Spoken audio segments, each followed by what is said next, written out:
지난주에 불법의 비밀이 이미 활동하였으나 지금은 그것을 막는 자가 있어 그 중에서 옮겨질 때까지 하리라, 이 말씀을 마지막으로 마치고 이번 주에 여기에 관계돼서 말씀을 드리겠다, 제가 말씀을 드렸습니다. 아직 우리가 교회에 어떻게 많이 출석을, 교회에 쉽게 말해서 시간이 이제 시작한 우리 분들도 계시잖아요. 그리고 오래되지 않은 분들은 이 말씀이 무슨 말인지 좀 모르실 거예요. 그래도 한번 이해하려고 한번 노력 한번 해보시기 바랍니다. 자, 초대교회 때 불법의 비밀이 있었대요. 그래서 그 불법의 비밀에 대해서 오늘날 누가 이야기를 하는 사람이 아무도 없죠. 뭐 잘 모르니까 거기에 대해서 역사적인 어떤 그런 관점도 다 이해를 해야 되고, 지난주에 제가 충분히 여러분 납득할 수 있도록 말씀을 드렸기 때문에 충분히 그것이 어떻게 활동했구나 알 수 있을 겁니다. 자, 그러면요, 역사적으로 우리가 이제 사도 바울의 시대에, 이때 신약의 대부분을 사도 바울이 기록했는데 사복음서 이외에 나머지를 말합니다. 이 사도 바울의 활동 시기를 제가 조회를 해보니까 이 불법의 비밀과 비슷한 시기임을 제가 알았습니다.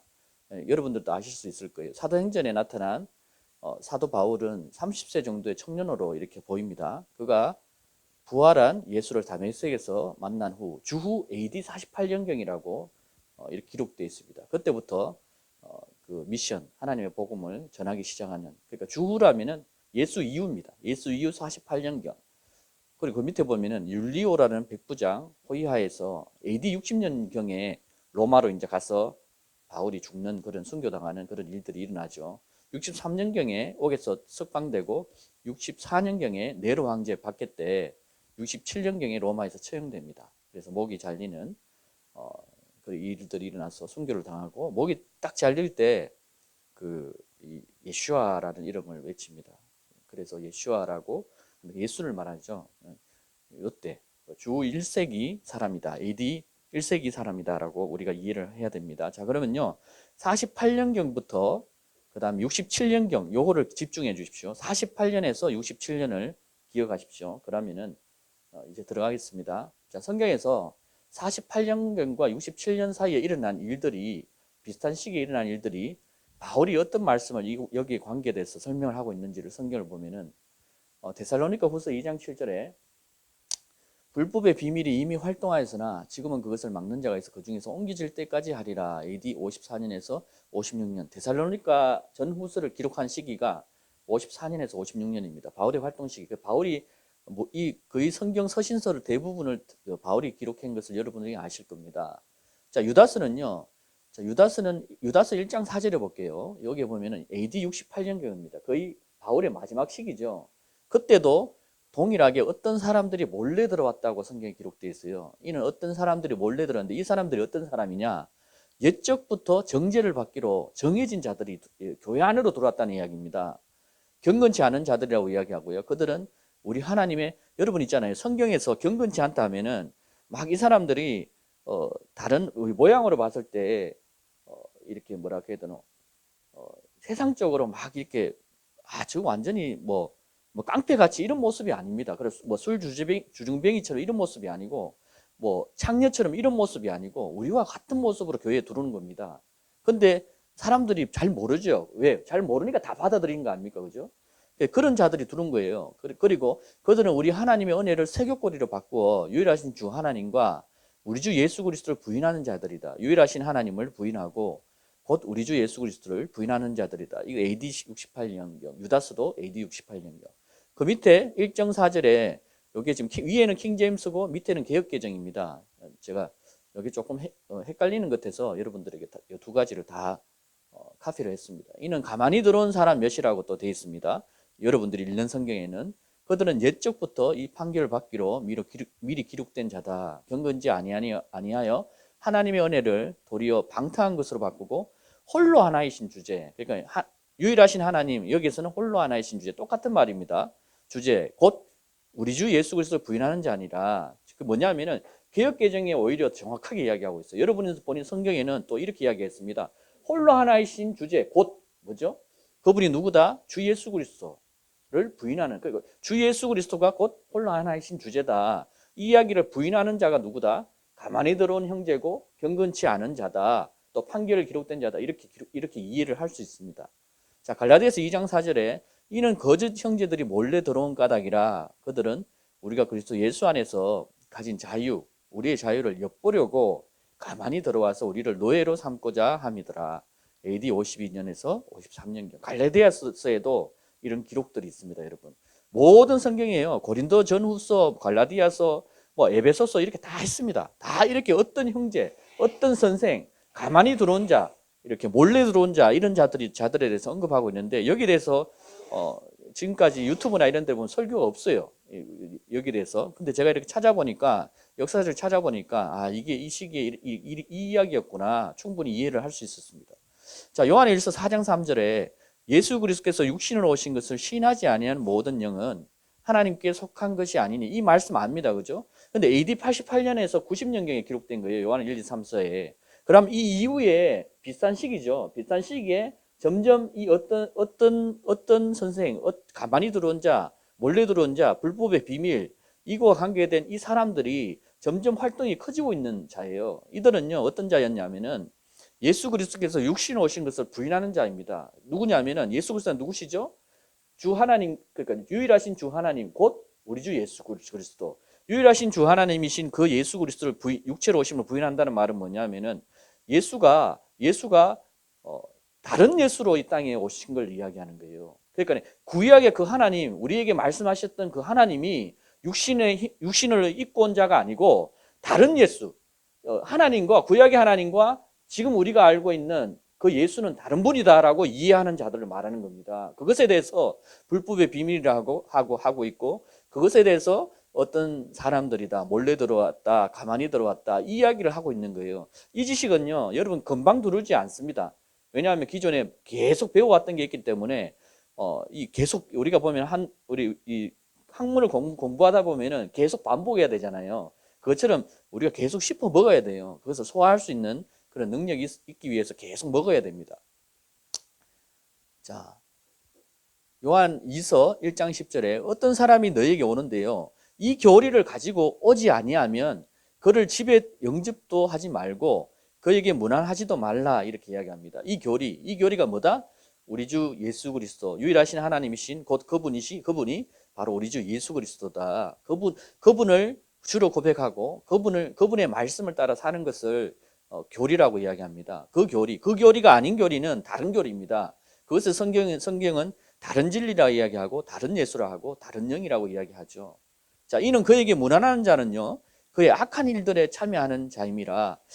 그래서 우리가 이 교리를 가지고 온다, 그를 영접한다, 이 말은요, 그 사람이 친한 사람일 수도 있잖아요. 오늘 우리가 예를 들어, 근데 그 사람들을 배척하는 것이 아니고 그 사람들의 말을 내 마음에 받아들이면 안 된다는 이야기예요.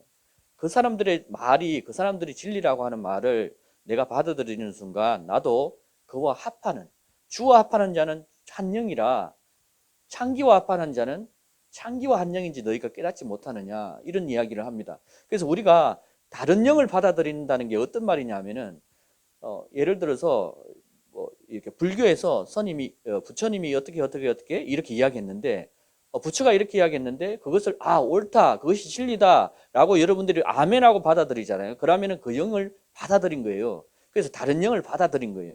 그렇게 이해하시면 쉽습니다. 나중에 그 부분에 대해서도 말씀으로 구체적으로 한번 정리를 한번 해볼 건데, 우선은 시간이 없으니까 이 부분 더 쭉 나가겠습니다.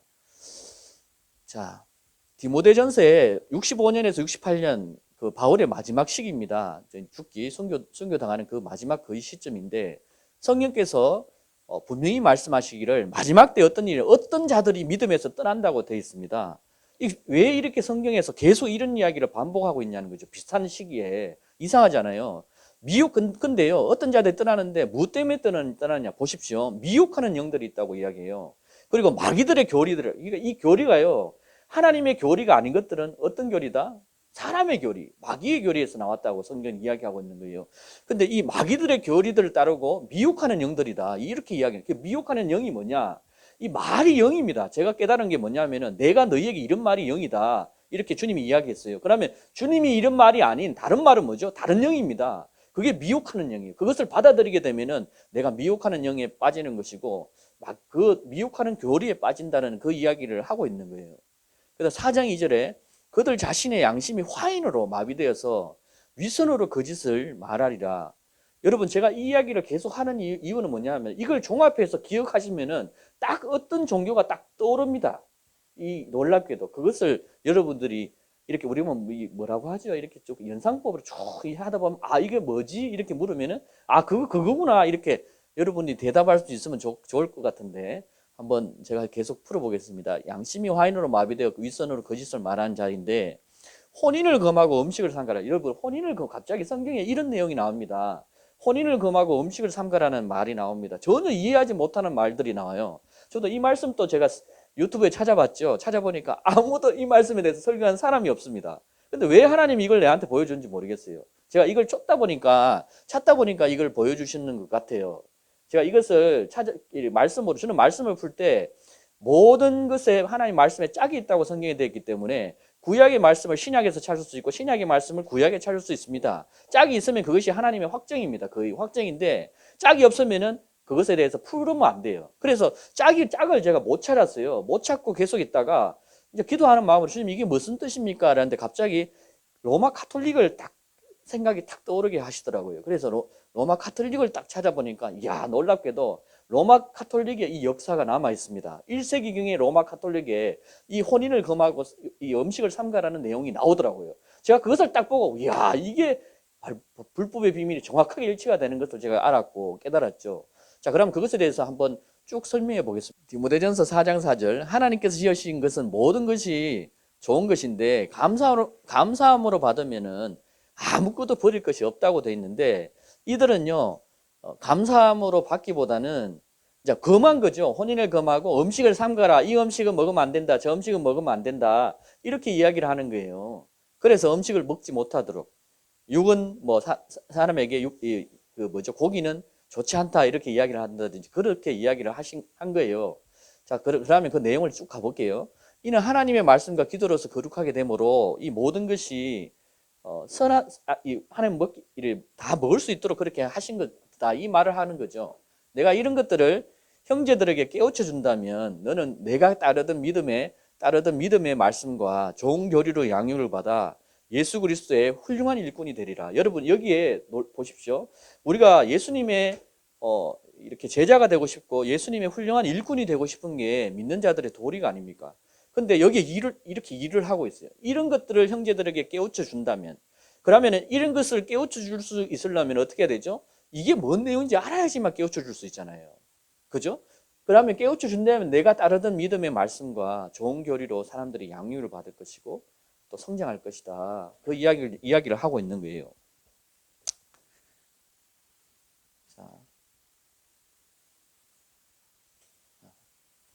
자, 데살로니가 후서에 보면요. AD 54년경에서 56년경에 또 지어진 내용입니다. 형제들아 우리 주 예수 그리스도의 이름으로 너희를 명하노니 게으르게 행하고 우리에게서 받은 전통대로 행하지 아니하는 모든 형제에게서 떠나라. 이렇게 또 이야기합니다. 여기에 불법의 비밀이요. 두라는 것에 대해서 바울이 굉장히 중요하게 이야기하고 있고 심각하게 생각하고 있는 거예요. 근데 오늘날은 이 불법의 비밀이 우리 안에 있음에도 불구하고 깨닫지 못하는 것은 원인이 뭐냐면은 우리가 죄에 무감각해진 상태예요. 하나님 보시기에 그렇습니다. 근데 이때는 이 문제를 갖고 굉장히 중요한 사건이었죠. 바울이 이걸 하나의 목숨, 우리의 생명과도 같은 일로 여겨졌죠.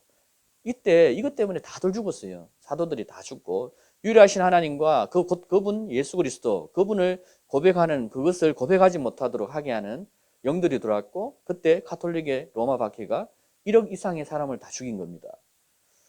자, 그러나 이것을 당신께 고백하오니 사도행전입니다. 그들이 이단이라고 하는 그 도를 따라서 내가 내 조상들의 하나님을 섬기고 율법과 선지서들에 기록된 모든 것을 믿으며 이 말은 뭐냐면은 자, 바울이 믿었던 조상들의 하나님이 누구냐는 거예요. 유일하신 하나님, 이 구약의 유대교, 우리가 알고 있는 지금 현재 유대교도 유일하신 하나님을 믿고 있어요. 근데 바울도 그것을 믿었다고 고백하는 거예요. 근데 우리는 오늘날 유일하신 하나님이 아닌 다른 예수를 기독교에서 많이 받아들이고 있고, 감사합니다. 아유.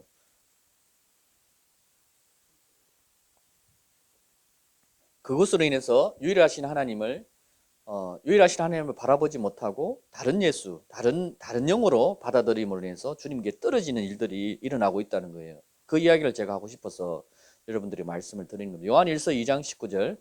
그들이 우리에게서 나갔으나, 그 말은요, 우리하고 같이 있었던 사람들이에요. 사도들 안에 그들이 같이 있었던 사람을 이야기합니다. 우리에게 속하지 아니하였으니 이는 뭐다? 만일 우리에게 속하였다면 우리와 함께 거하였으리니와 그들이 나간 것은 다 우리에게 속하지 아니함을 나타내려 함이니라. 이야기를 하고 있다는 거죠. 자, 그러면요, 각 교회의 문제점을 한번 성경적으로 또 풀어보겠습니다. 자, 나는 너희가 갈라디아였습니다. 갈라디아 교회의 문제가 뭐였느냐? 저는 성경에 기록된 말씀만 여러분들이 말씀을 드리는 거예요. 갈라디아서 1장 6절에서 9절, 나는 너희가 그리스도의 은혜 안으로 너희를 부르신 분으로부터 그렇게 빨리 다른 복음으로 따르게 되면 이상히 여기노라. 갈라디아 교회, 고린도 교회, 데살로니가전서 이 내용들을 보면요, 분명히 이 사람들이 하나님을 따라야 돼, 하나님의 말씀을 받았어요. 하나님의 그 예수 그리스도를 주로 영접했어요. 근데도 사람들이 다른 복음을 빨리 따릅니다. 놀랍지 않습니까? 이상하죠.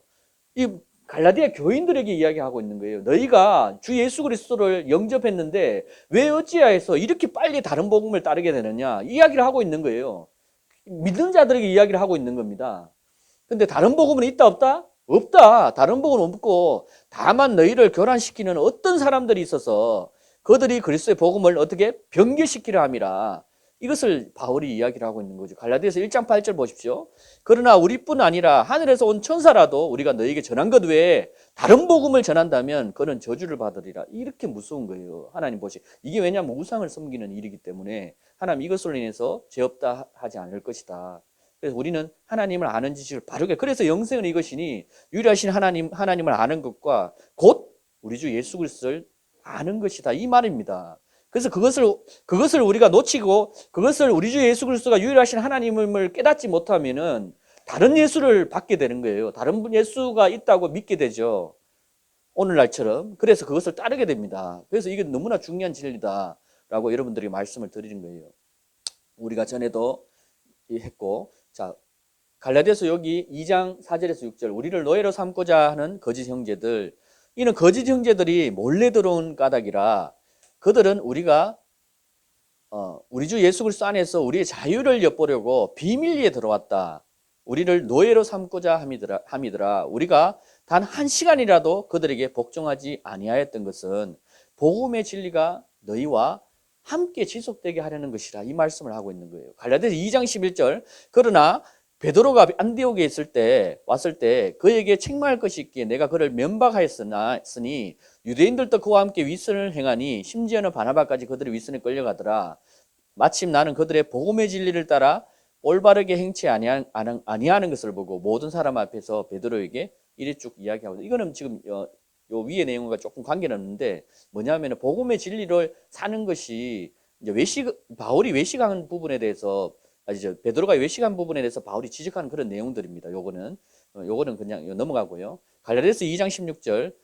자, 율법의 행위로 어렵게 되는 것이 아니요 예수 그리스도를 믿음으로 인하여 어렵게 되는 줄 알고 우리도 예수 그리스도를 믿었나니 이는 우리가 율법의 행위로서가 아니라 그리스도를 믿음으로 인해서 어려워지나. 이 이야기를 왜 했냐면요, 이 몰래 들어온 형제들과 이 어떤 자들이요 이렇게 가르쳐요.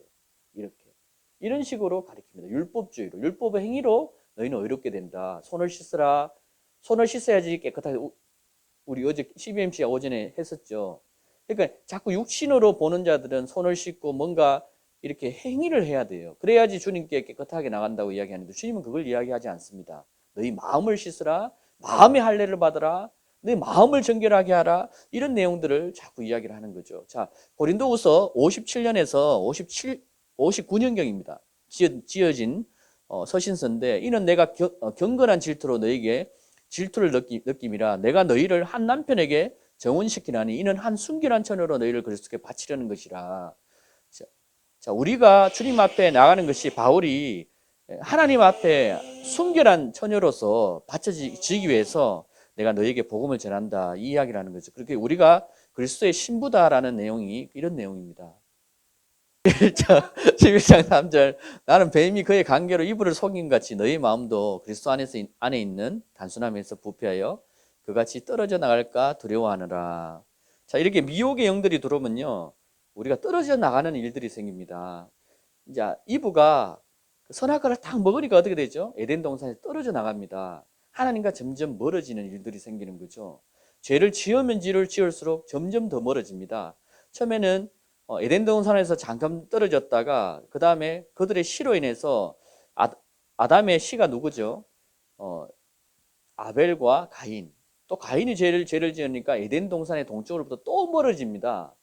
그 밑에 또 자녀들이 또 죄를 짓죠. 또 지으니까 또 멀어집니다. 점점 우리 죄의 끝 때문에 하나님과의 멀어지는 일들이 일어난다.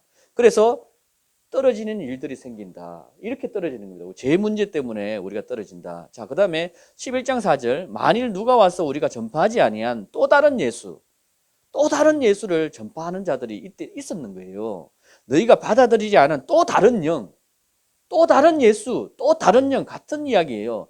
예수님의 말이 영이라고 했는데 다른 말을 하는 것을 받아들이면은 그 영을 받아들이는 겁니다. 그래서 절대로 주님이 말씀하신 이 내용의 이야기를 받아들이면 안 된다는 거예요. 자기 생각도 주님보다 높아지면은 어떻게 되죠? 다 사로잡아 낮추어서 주님께 복종시켜야 된다고 이야기하잖아요. 그런데 우리는 모든 이론과 모든 생각이 때로는 주님보다 높아질 때가 많다는 거죠. 그래서 그런 것들이 결국은 뭐다? 다른 영이고 다른 생각입니다. 그것이 결국 뭐다? 하나님과 원수된 길이고 하나님을 대적하는 일들이라는 거예요. 그것이 바로 우상이다. 자, 너희가 영접하지 않은 또 다른 복음을 전파하면 너희가 그를 잘 용납하도다. 이때도 이랬어요. 이때도 아닌 게 아니고 이때도 이랬고 지금은요 너무 많습니다. 너무 많은데도 사람들이 죄에 무감각하지만요 그것이 잘못인지 몰라요. 문제는 하나님이 마지막에 이것으로 심판하겠다는 거예요. 그래서 너희가 나를 찾아라. 너희가 나를 사랑하면 내 말을 들을 것이다. 너희가 나를 사랑하면 너희가 구할 것이다. 너희가 나를 사랑하면 찾을 것이다. 두드릴 것이다. 이 이야기를 계속하는 거예요. 그래서 지혜를 찾아라. 잠언서의 말씀은 결국은 그 지혜는요 하나님이십니다. 여호와 하나님이 어떤 분이시고 주 예수 그리스도가 어떤 분이심을 찾아라는 이야기예요. 그 이야기를 거듭 이야기하는데 어제 우리 CBMC는 그 지혜의 말씀에 대해서 이 세상에 지혜롭게 살 수 있는 어떤 그걸로 이해를 하더라고요. 저도 옛날에 그렇게 이해했습니다. 근데 그것이 아니다. 우리가 하나님을 찾는 것이 바로 여호와를 두려워하는 것이 지혜의 근본이다. 그 이야기죠. 자, 고린도후서 2장 17절 우리는 하나님의 말씀을 변개시킴으로써 이익을 취하는 여러 사람들과 같지 아니하고 오직 성실함과 하나님 앞에서와 그리스도 안에서만 했자. 이때 이 사람들은요 그리스도의 말씀을 변개시켜서 어떤 걸 취했다? 이익을 취했다. 이걸 기억하십시오.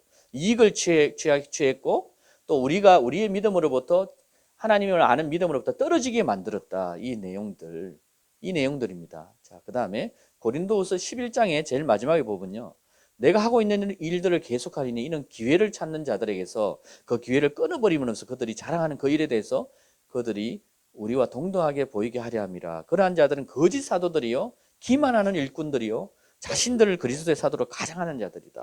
자, 이렇게 거짓 사도, 기만하는 일꾼들, 자신들을 그리스도의 사도로 가장하는 자들이었고 또 기회를 찾는 자들이다. 그래서 여러분들의 믿음을 빼앗는 그런 자들일 뿐이다. 그 이야기를 하고 있는 겁니다. 자, 디모데전서 1장 3절에서 4절 내가 마케도니아에 가면서 자, 63년에서 65년입니다. 그러니까 에베소에 머무르라고 자, 에베소 교회에 디모데전서를 통해서 이야기합니다. 에베소에 머무르라고 권면한 것은 내가 어떤 사람들에게 명하여 그들을 다른 교리로 가르치지 못하게 하고 꾸며낸 이야기와 끝없는 족보에 몰두하지 못하게 하람이라. 이런 것은 믿음 안에서 경건한 세움보다는 오히려 의문을 일으켜 다른 교리 또 나오죠. 자, 그 다음에 요 밑에 보면은 계명의 목적은 쭉 되고 헛된 언쟁에 빠져 율법의 선생이 되고자 그들이 행했던 게 율법의 선생이 되고자 하였다. 그 다음에 건전한 교리에 역행하는 것을 그들이 하나님의 진리의 말씀을 다르게 바꾸는 것을 이 똑같은 이야기입니다. 자, 그러면요 제가 앞에서 말한 내용들을 단서를 모아가지고 우리가 프로파일 하죠. 범죄를 조사할 때 프로파일링 한다죠. 프로파일링을 제가 해봤어요. 그래서 한번 모아봤습니다. 이걸 요약해서 여러분들이 딱 찾아보세요. 프로파일링 했을 때 딱 이게서 떠오르는 여기에 떠오르는 것이 무엇인지를 알아야 됩니다. 불법의 비밀에 대해서 이야기를 했고 또 그것을 막는 자가 그때는 있었는데 지금은 막는 자가 그 중에서 옮겨질 때까지 한다 했는데 그 이후에 옮겨지고 난 후에 그게 끝나는 것이 아니고 더 확장됩니다. 자, 우리에게서 받은 전통들을 행하지 아니하는 한 거고 홀로 하나이신 주제, 곧 하나님, 우리 주 예수 그리스도를 부인하게 만든다. 그죠? 그 다음에 예수 그리스도가 육신으로 오신 것으로 시인하지 똑같은 내용입니다. 시인하지 않도록 만든다는 말이죠. 근데 그들은 결국 누구다? 적그리스도 영이라고 이야기합니다. 적그리스도 영이 이거예요. 지금 그것이 이미 세상에 와 있는데 사람들이 세상에 와 있다. 어떤 사람이 너에게 오되 이 교리가 뭐죠?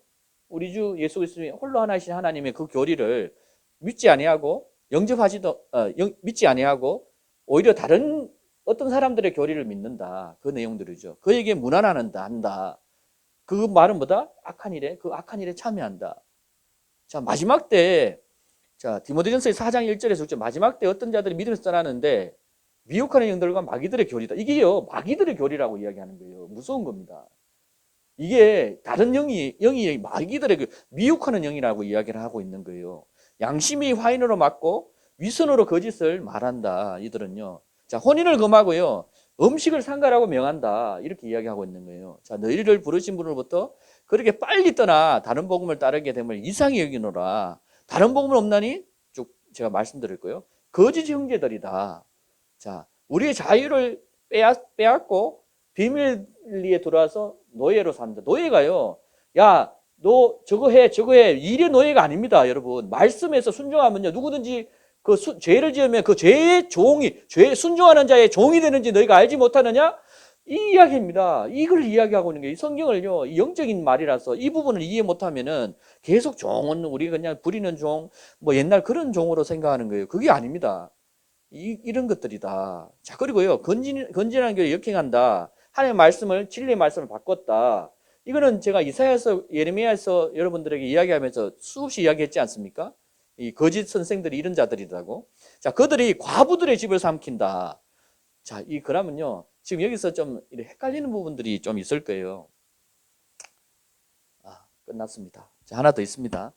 자, 오늘 왜냐하면은 지금 굉장히 중요한 내용이라서 이제부터가 이제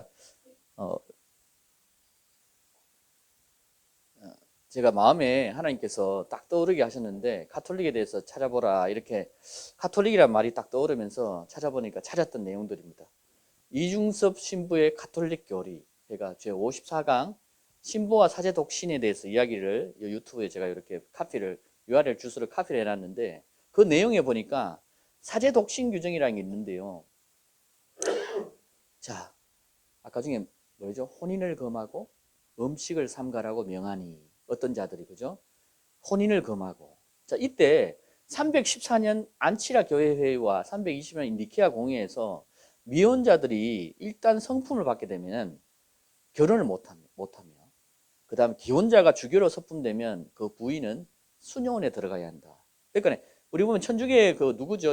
신부로 딱 선택되면은 만약에 그 전에 신부가 되기 전에 결혼한 사람이면은 그 부인은 수녀원에 들어가야 된다는 이야기예요.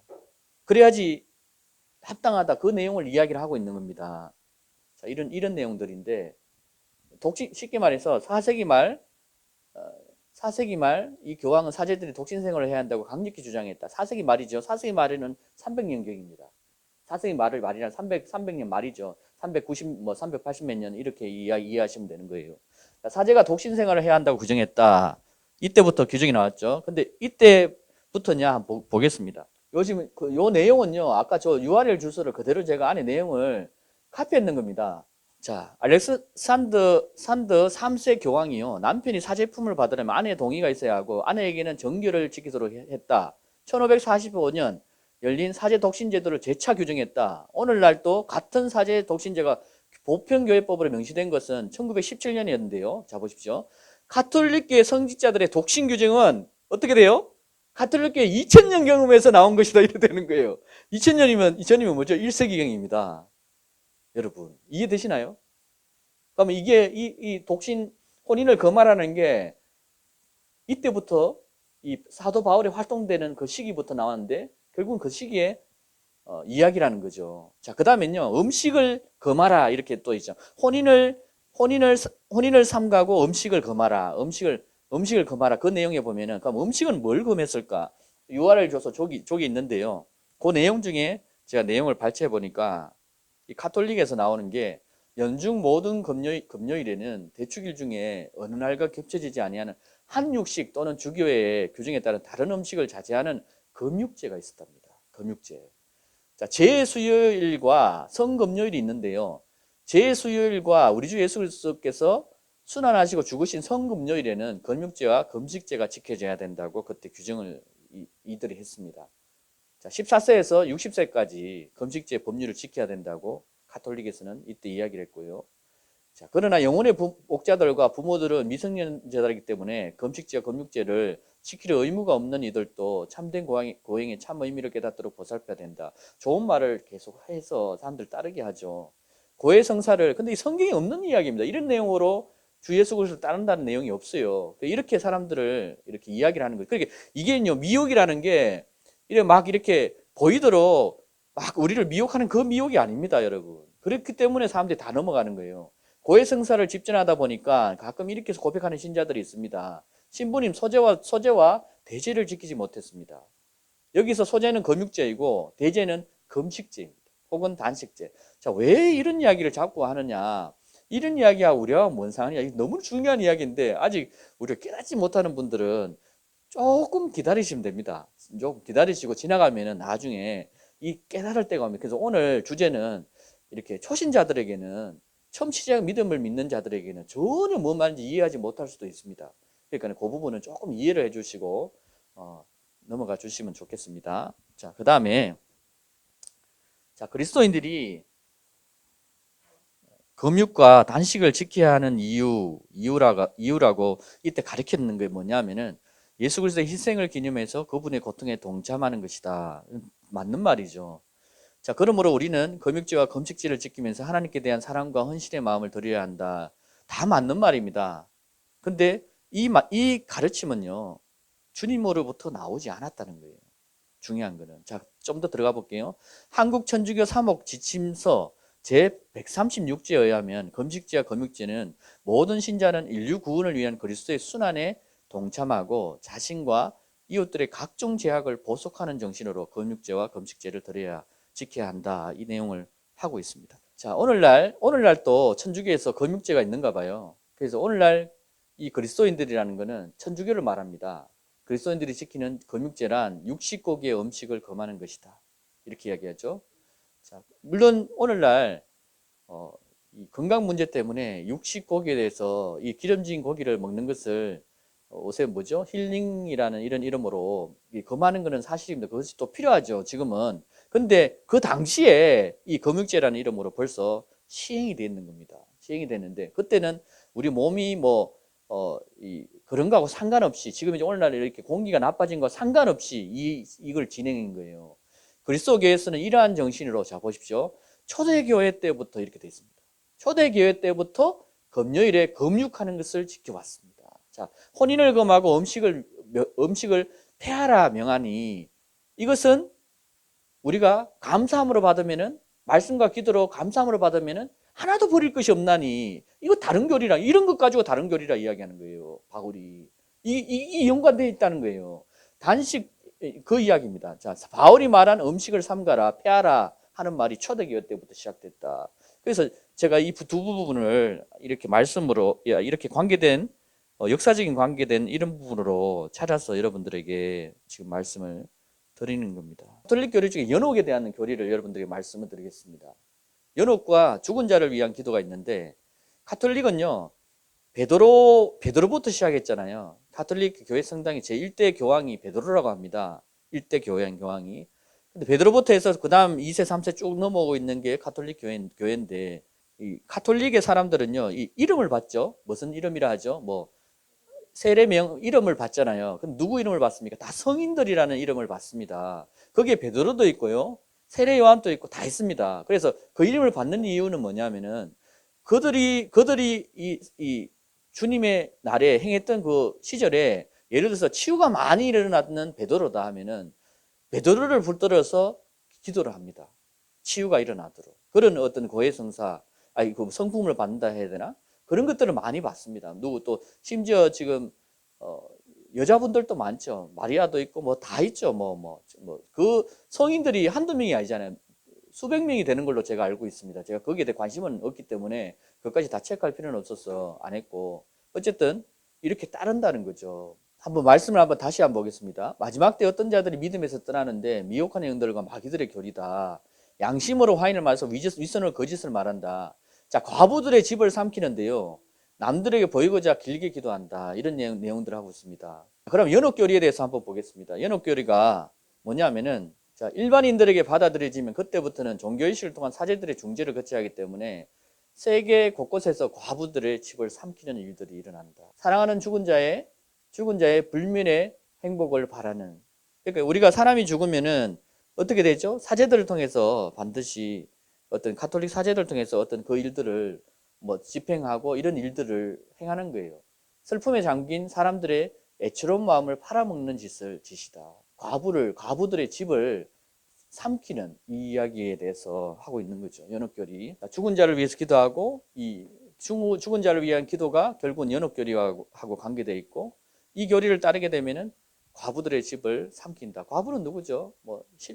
남편이 죽고 나면은 과부들이잖아요. 그죠? 그러면은 그것을 통해서 이 사제들이 가서 그 집을 삼키는 일들을 하고 그것으로 인해서 돈을 취하는 일들이 일어납니다. 그래서 우리에게 이런 짓을 행하는 자들에 대해서 성경은 초대교회 때부터 우리에게 경고를 하고 있었고, 이것을 행하던 그때 시기에 누구냐? 바로 로마 가톨릭입니다. 여러분 충분히 지금 이해를 하시다시피 그 당시에 로마라는 정치 권력이 있었고 가톨릭이라는 종교 세력이 연합되면서 정치 권력을 한데 주무르는 교황이 세워지는 겁니다. 그래서 그 당시에 수많은 믿는 자를 받겠고, 더 놀라운 것은 이것이 다시 이 시기에 돌아오고 있습니다. 이 시기에 우리가 사는 이 마지막 환란이 어떻게 이루어지냐면은 로마 가톨릭의 다시 부활이 일어나고 있습니다. 로마 가톨릭의 부활이 일어나려면은 전 세계가 전체주의, 사회주의로 지금 가고 있는데, 우리나라도 사회주의로 가고 있는 현상들이 일어나고 있고, 유럽이 거의 사회주의화되고 있고, 오바마 정부 때 거의 사회주의화 될 뻔했고, 전 세계가 전체주의, 사회주의로 가야지만 적그리스도 통치자가, 성경에서 말하는 통치자가 세워지고, 그 통치자와 교황이 연합해서 하나의 종교를 만들고, 그 종교에 복종하지 않는 자들은 로마 가톨릭과 같은 대환란의 바퀴에 들어갑니다. 요거는 여러분들이 그냥 이렇게 들으시고, 이런 일들이 앞으로 있는 거구나. 그래서 이게 과거에 일어나는 일들이 지금 현재 다시 반복되고 있다. 그 이야기를 여러분들이 하고 싶습니다. 자, 우리 앞에 계신 분은 제가 이렇게 눈치를 봐도 뭔 내용인지 전혀 못 알아듣는 걸 제가 보입니다. 하지만 제가 말씀드리는 거는 오늘은 이해를 못 하실 수 있습니다. 그러니까 그것으로 야 어렵다 이렇게 생각하지 마시고 오늘만 그렇다 이렇게 하시고 넘어가 주시면, 나머지 분들은 어느 정도 이해하실 분들은 이해하실 거예요. 성경에서 말하는 부분이 뭐 어떤 부분이구나, 혼인을 금하라 했던 내용들이 어떤 거였구나, 또 음식을 삼가라 했던 내용들이 어떤 거였구나, 그 그리스도의 진리대로 따르지 않게 만들어서 우리를 종으로 삼기 위해서 그런 교리를 만들었고, 그 교리를 따르게 되면은 그렇게 행해야 되는 거예요. 그러면 그들의 종이 되는 거예요. 그래서 그들의 다른 영을 받게 된다는 그 이야기입니다. 그것뿐만이 아니고 더 중요한 것은 우리 주 예수 그리스도의 하나님, 곧 영광의 아버지이신 만유의 주이시고 만왕의 왕이신 그분을 부인하게 되는 일들을 행하는 거죠. 다른 예수로 받으면 안 된다. 그분이 바로 우리 주 예수 그리스도의 하나님이시다. 여호와시다. 그분이 하나님의 이름이다. 내 이름을 만원히 여기지 말라. 내 이름을 거룩하게 하라. 하나님의 이름을 거룩히 여김을 받으시는 분이다. 우리는 근데 하나님의 이름을 다른 이름으로, 다른 예수로, 다른 하나의 것으로 만들어 버리면은 결국은 지난주에 우리가 여러분들에게 말씀드렸다시피 다른 여러 종교의 우상들처럼 이 세 명의 우상을 섬기게 되는 일들을 행하는 것이다. 그 이야기를 하고 있는 겁니다. 아시겠죠? 지식은 우리로 하여금 힘들게 할 수 있습니다. 그래서 지식을 우리가 믿음으로 받지 않으면 안 돼요. 그래서 항상 말씀을 들을 때 믿음으로 마음에 취하는 것을 여러분들을 늘 생각해 주시기 바랍니다. 만약에 내가 지식으로 배우고 이렇게 이해를 하다 보면은 이게 지식이 결국은 자기가 넘어지게 하는 돌들이 될 수 있거든요. 그 주님이 어떤 사람은 이 반석이신 주님이 구원의 반석으로 우리에게 오는데 어떤 사람에게는 넘어지는 반석으로 올 수 있습니다. 그래서 우리가 주님의 말씀을 받을 때 주의 이름으로 늘 아멘하고 주의 뜻을 같이 합하는 자가 돼야 된다. 주의 영으로 합하는 자가 한 영인지 너희가 깨닫지 못하느냐. 그래서 우리가 마귀들의 교리, 저런 것들이 마귀들의 교리였고, 저런 것들이 결국은 미혹하는 영들이었구나. 그러면은, 자, 저는요, 이걸 깨달으면서, 야, 이 큰일이구나, 오늘날. 여러분, 저처럼 그렇게 깨닫는지 모르겠지만, 심각하구나. 그래서 이렇게 오늘날 모든 세계가 다들 타락하고 있구나. 다들 넘어지고 있구나. 그래서 특별히 이 기독교 교회가, 특히 우리나라가 이렇게 쫓아가다 보니까 전혀 다른 길로 가고 있는 것을 전혀 깨닫지 못하고 그것이 진리라고 말해서 쫓아가고 있는 거구나. 그것을 알았습니다. 그래서 이것을 도대체 어떻게 전해야 되느냐, 이것을 어떻게 해야 되느냐, 거기에 대해서 고민을 하게 됐고, 복음에 대한 정의도 정말 새롭게 해야 되구나. 왜냐하면 기존 밑에 반석 자체가 잘못 나와버리니까 복음 자체가 이게 아무리 전해도 결국은 다른 예수를 전거하는 꼴이 되는 거죠. 그러니까 이거는 심각한 거죠. 그래서 이 부분에 대해서 이야기하면 또 사람들이 다들 이상하게 생각하고 하니까 성경은 이걸 말하는데 그 사람이 깨닫지 못하면 이렇게 되는 거예요. 결국은 그걸로 인해서 하나님께서 네가 나를 사랑하면 네가 성경을 들고 파고 나를 찾아야지. 내가 수없이 이야기했지 않느냐. 나는 보물이다 이놈아. 나는 진주야. 내가 숨겨져 있어. 나를 찾아라고 수없이 이야기했는데 네가 나를 안 찾았지 않느냐. 네가 쫓아간 것은 세상이지 않느냐. 이렇게 말하면 뭐 하냐는 거예요. 아무 소용이 없다는 거예요. 그래서 우리가 믿는 자는 주님을 찾아야 되고 주님을 쫓아가야 된다. 거기에 비밀이 있고 거기에 영광이 있다. 그 영광을 쫓아가는 자들은 마지막에 주님이 영광 받으신 것처럼 우리도 영광을 받는다. 우리도 주님의 부활에 참여한 것처럼 첫 부활이 주님을 위해서 있었던 것처럼 우리도 부활의 영광에 참여한다. 그래서 우리가 마지막 때 그분과 함께 그의 나라에 들어간다. 그 소망을 여러분 저와 다 가지시기를 소망합니다.